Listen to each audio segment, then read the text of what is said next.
तो प्यारे बच्चों, अभी प्रचंड गर्मी का दौर चल रहा है।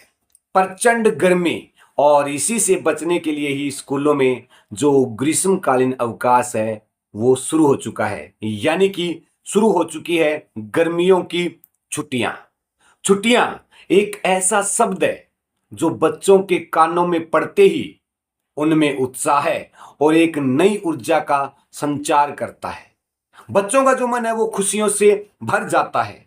उनके मन में घूमने फिरने, खेलने कूदने और रिश्तेदारों से मिलने और आराम करने, इन सब चीजों का जो प्लान है वो दिमाग में चलने लगता है कि नहीं? लेकिन साथ ही साथ बच्चों, आपको यह भी समझना चाहिए कि जो छुट्टियां होती है, छुट्टियां सिर्फ आराम करने के लिए नहीं होती।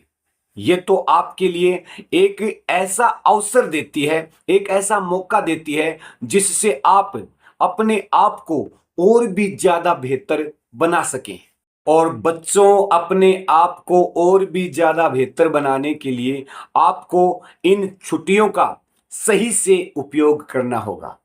सीधा सा मतलब है, इन छुट्टियों में भी आपको किताबों से जुड़ाव रखना होगा, किताबों से लगाव रखना होगा।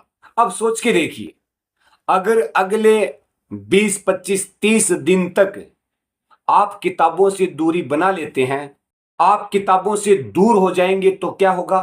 आपकी जो पढ़ने की लय है वो टूट जाएगी, आपका जो लिखने का अभ्यास है वो छूट जाएगा।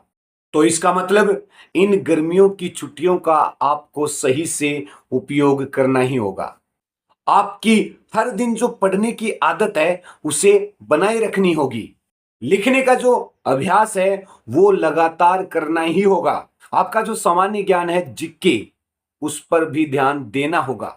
और प्यारे बच्चों, मोबाइल जो आपके पढ़ने में सबसे बड़ी रुकावट है, उससे दूरी बनानी होगी।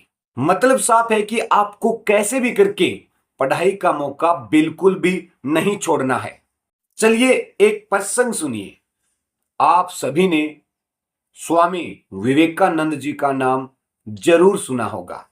एक बार स्वामी जी अपने गुरु भाई के साथ किसी यात्रा पर गए हुए थे। स्वामी जी की एक बहुत अच्छी आदत थी किताबें पढ़ना। उन्हें जहां भी अच्छी अच्छी किताबें पढ़ने के लिए मिलती थी वो उन्हें पढ़ते जरूर थे। तो यात्रा के दौरान स्वामी जी और गुरु भाई एक शहर में रुके, और उस शहर में एक बहुत बड़ा पुस्तकालय था जहां पर तरह तरह की अच्छी अच्छी किताबें रखी हुई थी। बस फिर क्या था, स्वामी जी ने उन किताबों को पढ़ने की ठानी।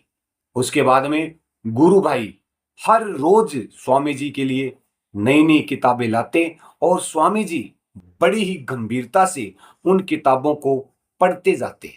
उनकी किताबें पढ़ने की जो आदत वो तो अच्छी थी, लेकिन स्वामी जी इन किताबों को एक ही दिन में पढ़कर शाम को वापस भी कर देते थे। 2 दिन, 4 दिन, 5 दिन, कई दिनों तक ऐसा चलता रहा। पुस्तकालय में जो लाइब्रेरियन था उसको ये सब देखकर हैरानी हो रही थी कि इन किताबों का आखिर किया क्या जा रहा है। एक दिन उसने गुरु भाई से कहा, अरे भाई, आप इन किताबों को सिर्फ देखने के लिए ले जाते हो क्या? अगर ऐसा है तो आपको इनका वजन उठाने की क्या जरूरत है? आप यहीं पुस्तकालय में आ जाइए, मैं आपको हर एक किताब दिखा दूंगा। तब गुरु भाई ने कहा, नहीं, ऐसा कुछ भी नहीं है। स्वामी जी इन किताबों को बड़े मन से, बड़ी गंभीरता से और एकाग्र होकर पढ़ते हैं। इतना सुनते ही लाइब्रेरियन ने कहा, अगर ऐसा है तो मैं स्वामी जी से जरूर मिलूंगा। अब एक काम करना, कल जब किताबें लेने आओ तो अपने साथ स्वामी जी को भी जरूर लाना। अगले दिन ऐसा ही हुआ। स्वामी जी उस पुस्तकालय में आए और लाइब्रेरियन से बोले कि मैं इन किताबों को अच्छी तरह से पढ़ चुका हूं और मुझे पढ़ा हुआ भी पूरा याद है, एक एक शब्द याद है। उसके बाद में लाइब्रेरियन ने स्वामी जी से कई सारे सवाल पूछे और स्वामी जी ने उन सभी सवालों का सही सही से जवाब दिया।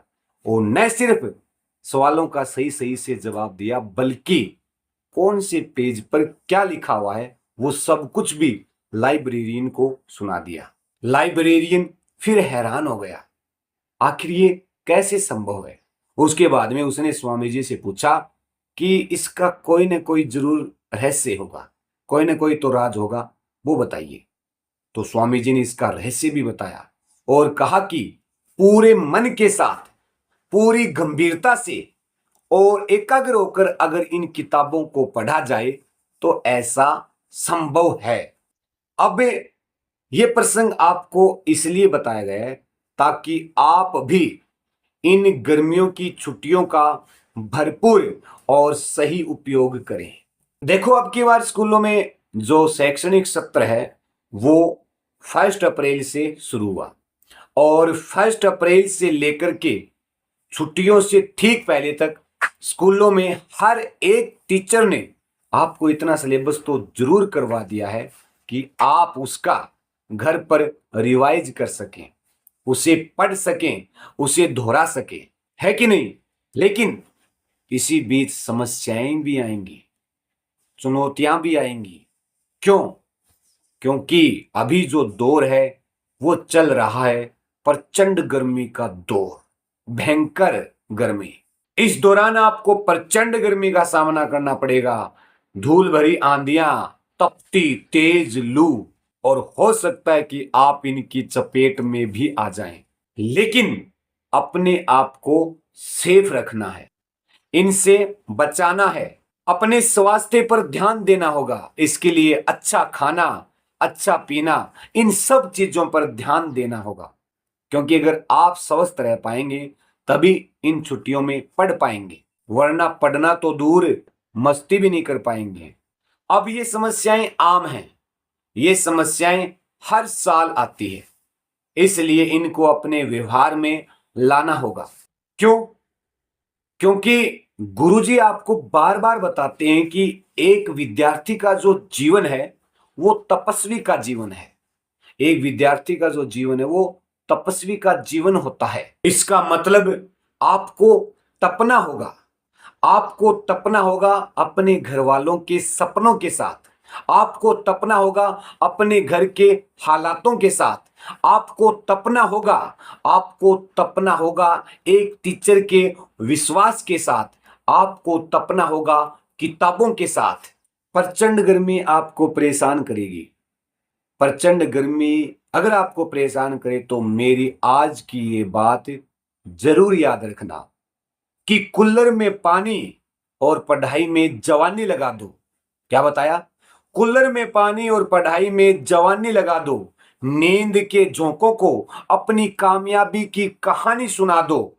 इस बार की गर्मियों में इतना तपो तुम किताबों के साथ कि जब रिजल्ट आए तो पूरी दुनिया में अपनी जीत का शोर मचा दो। पूरी दुनिया में अपनी जीत का शोर मचा दो।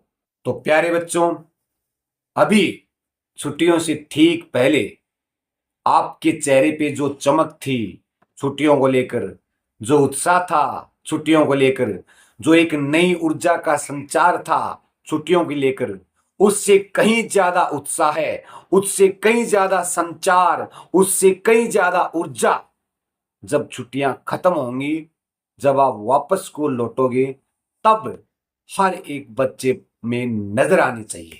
और बच्चों के जो माता पिता है उनसे भी मेरा विशेषकर निवेदन है कि अपने बच्चों पर गर्मियों की छुट्टियों में विशेष ध्यान दें, उन्हें पढ़ाई में बिजी रखें, उन्हें अच्छी आदतें सिखाएं, उनका टाइम ऐसे व्यतीत करें कि उनमें ज्यादा पढ़ा गया हो। क्यों? अगर आपका सहयोग बच्चों के साथ होगा तो न सिर्फ छुट्टियां कटेंगी बल्कि बच्चा और ज्यादा बेहतर बनकर स्कूलों में वापस आएगा। और इसी उम्मीद के साथ आप सभी को तहे दिल से धन्यवाद। जय हिंद।